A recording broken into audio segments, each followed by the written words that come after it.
orchestra enters with a strange pulse.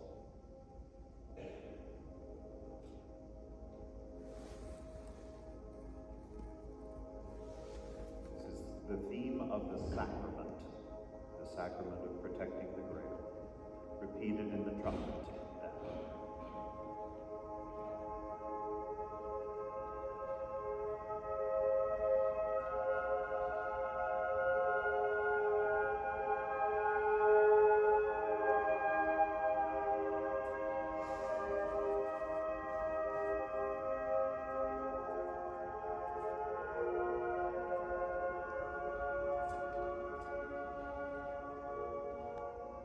Extraordinary beginning of Parsifal. By far, the most recognizable musical leitmotif for you to hold on to in a performance is the motive of the Grail itself, which always ends with the rising praise of the Dresden Amen.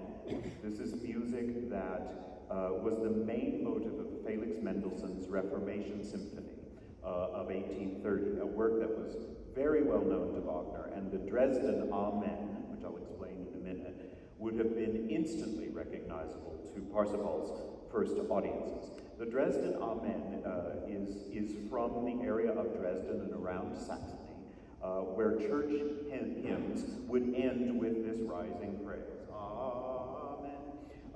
And whereas hymns in the English tradition, and thus the American tradition, if they end with Amen at all, it's just two chords. But this is the two-part motive, first of the Grail, the little chorale of the Grail, and then the Dresden Amen. And you hear this music over 100 times in performance of Parsifal.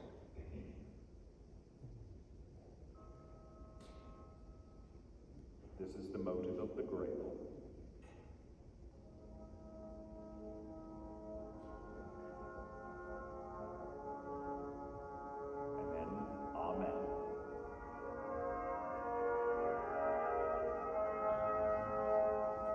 Winds repeat, Amen.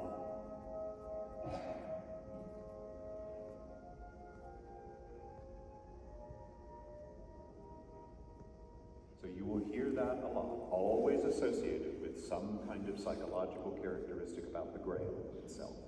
The third theme of the prelude is the motive of faith, and this is a Bach-inspired chorale that gleams through the whole orchestra.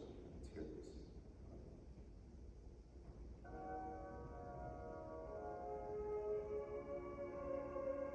The motive of faith. And you hear this again at the end of Parsifal, transformed extraordinarily by a chorus of the orchestra. Then horns play the motive.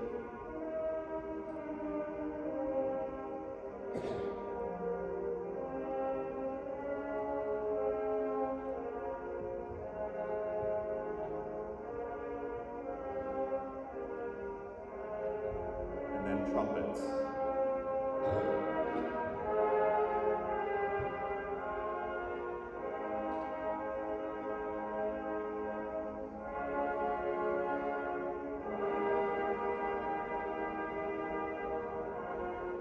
So, because Parsifal will unfold for you as a set of characters, rather than giving you a traditional linear plot synopsis, I'm going to introduce you to each of the characters, almost in the order that you meet them. The first voice you hear is the character of Gornemans, which, by the way, is one of the longest operatic roles ever written. It's one of Wagner's super parts. He sings for a total of about 100 minutes, so just his role is the length of the entire opera of Salome, for example. Gornemans will be performed with us by one of the great veterans of this role around the world, including many seasons at Bayreuth, bass baritone Guan Chul-yun in his HBO debut. Gornemans is the character from whom we hear what happened before the curtain opens, so all very important information.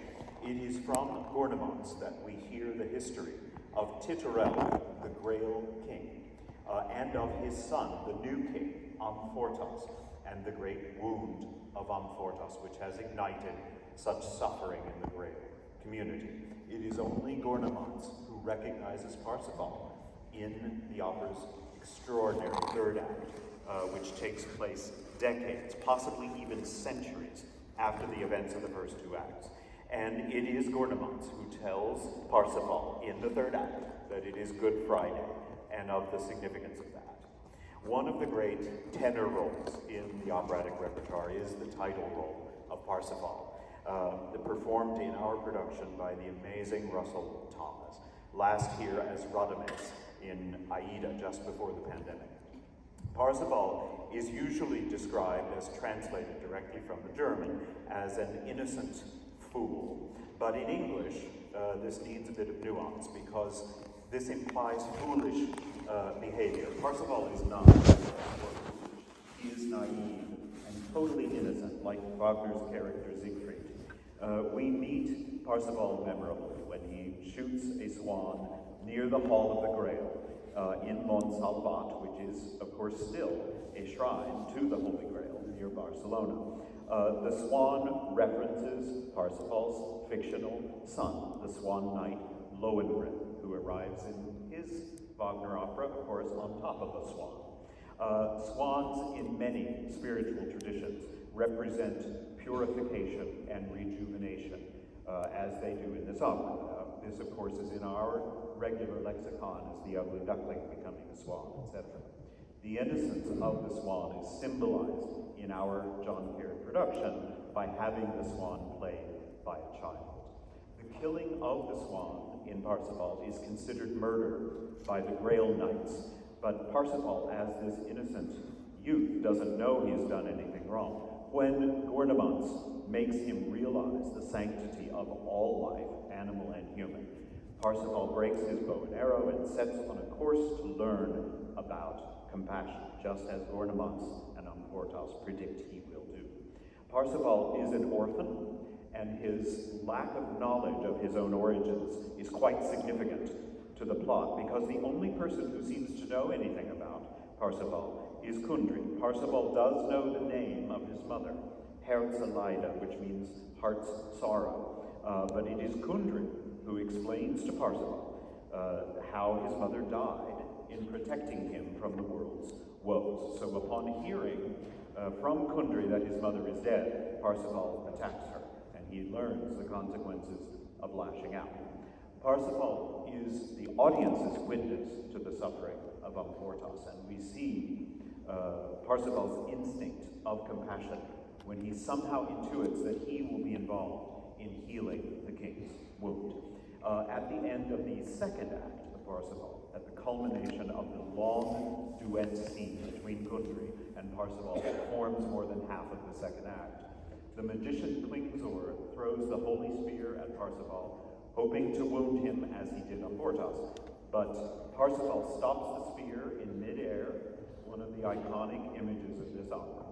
The Klingzor's magic garden instantly disappears, and the hero who will restore the Grail has been found at that moment.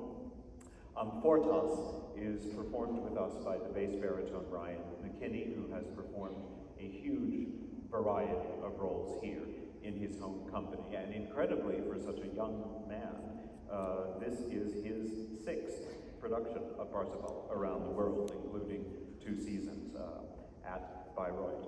Amfortas is the opera's most sympathetic and human character, with some of the most luscious Schubertian music in the opera. As the son of the former king, Titurel, whose funeral dominates the end of the opera, Amfortas' wound has destroyed the order he is responsible for maintaining, because Amfortas was wounded by the very spear that he was meant to go to retrieve and protect from the kingdom of Klingzor. So he is living in endless consequence of his own actions. What's important for you, though, in understanding the opera is how Amfortas was wounded. When Titurel, his father, sent Amfortas, who is his only son, a lot of symbolism in there, sent Amfortas to get the holy spear from Klingzor, who had stolen it. Amfortas falls under Kundry's seductive spell, and in the throes of that passion, Klingzor stole the spear and wounded him. So it was sex that did in Amfortas. Amfortas. Amfortas' wound, we learn, can only be healed by the weapon that created it. Nothing else can heal him. So Parsifal, in order to heal the wound, has to go get the spear. Klingzor, the character of Klingzor marks the return to HGO of the Italian base Andrea Silvestrelli. Klingzor is a former disgruntled Grail knight who has left the Order. He has castrated himself in order to remove desire from his life, and he is living in a magic garden of his own creation. And he has only one purpose, and the magic garden has only one purpose, which is to destroy the Grail Kingdom and ensnare anyone who might be drawn to protect it. Kundry, the character of Kundry, is somehow under Klingzor's power, a force that's never fully explained. The role of Kundry is the most enthralling and enigmatic of all of Wagner's roles, and really in the entire operatic repertoire there's no role like it. She is the only major female role in this male-dominated opera. These performances mark the American debut of the extraordinary Russian soprano Elena Poniatova as Kundry. It's hard to know where to begin with this truly unusual role. Kundry is a cursed woman, and part of her curse is that she is unable to die. She is doomed to live. So she has been alive for many centuries when we meet her in this opera, and she has been alive in many forms, including as the wife of King Herod II, Herodias. The antecedents historically for Kundry are numerous. They go back to the biblical Marys, especially Mary Magdalene. In all of the Arthurian legends, there is a loathly damsel of some kind, a woman who is used in the story to distract the knights from their duties of protecting the Grail. Kundry's curse also manifests itself in her being unable to cry, even if crying is appropriate. She can only laugh, so she has this maniacal laugh. She also will cry when some other emotion is more warranted. Her words and her music tell us two different and contradictory stories about her. We see her impulse for compassion and goodness, but her curse will not allow them to surface. So for a singing actress to play this, it's quite an extraordinary role to bring to life. The source of this curse, she explains to us in one of the opera's most amazing passages in Act 2. In the centuries before the action, when she was the character of Herodias, the wife of Herod II, she was eye to eye, she explains, eye to eye with Jesus Christ on the cross. And she laughed at his suffering. She laughed in his face. And her mockery of his physical trauma doomed her forever. That is the source of her curse. The remarkable third act of Parsifal begins with a prelude depicting a depleted world that is almost entirely dead. The Grail Knights are starved from the Grail's power because of the continued effects of Amfortas' suffering. The third act of the opera also contains the Good Friday music, which harkens back to Siegfried's forest murmurs. The Good Friday music is one of the crowning musical depictions of nature in all of music, some of the most beautiful music of its time. It is the title character of Parsifal, ultimately, who expiates the sins of the fractured Grail community by healing Amfortas' wound with the holy spear that he has retrieved. And in the opera's final moments, we are shown a world potentially without suffering, a world redeemed of the sins that plagued it, and a world without wounds, like Amfortas' wound. It is the world, ultimately, of the Buddhist tradition's nirvana that we see and hear at the end of Parsifal. Also, at the end of the opera, Kundry, upon the healing of Amfortas' wound by Parsifal, Kundry is finally released back into the forces of nature, and we know that she will be allowed to pass out of this life. Parsifal, the opera, is about a journey towards something, some kind of union with something infinite. We hear it throughout the story. It's about following the pathways of compassion and empathy, and it represents in music an endlessly expanding world of enlightened peace. But as I've said, part of that journey of Parsifal must also be held in the knowledge that Wagner's own journey through life was expansive, certainly artistically, but not in his own deeds. His own life was anarchic, racist, unrepentingly anti-Semitic. Rarely is the chasm between creator and their creation as vast as it is in Parsifal. Now, you can decide how much of any of this means to your experience, but a Wagner opera can't credibly exist in a vacuum that ignores Wagner's complex realities. He was the one, after all, who demanded such scrutiny of others, so it's only fair that we, in performing his works, scrutinize him. Wagner's operas feel contemporary because they are. They plunge right into all of humanity's impulses, good and bad. It's not often that questions such as these are asked in an opera house instead of in a sacred space. Parsifal asks those questions. And if you fall under the spell of this extraordinary opera, you will be talking about it for a long time. If such a morally conflicting figure, very human figure as regard Wagner, can compose such a complex work of such otherworldly beauty as Parsifal, I think that has to give us all a lot of hope for all of our futures.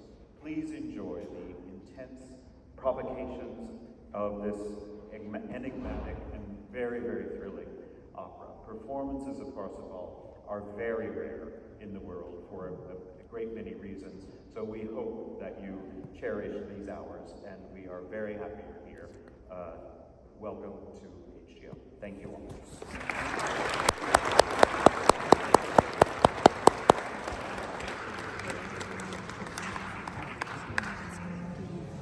He is. He'd be a good lecturer, professor.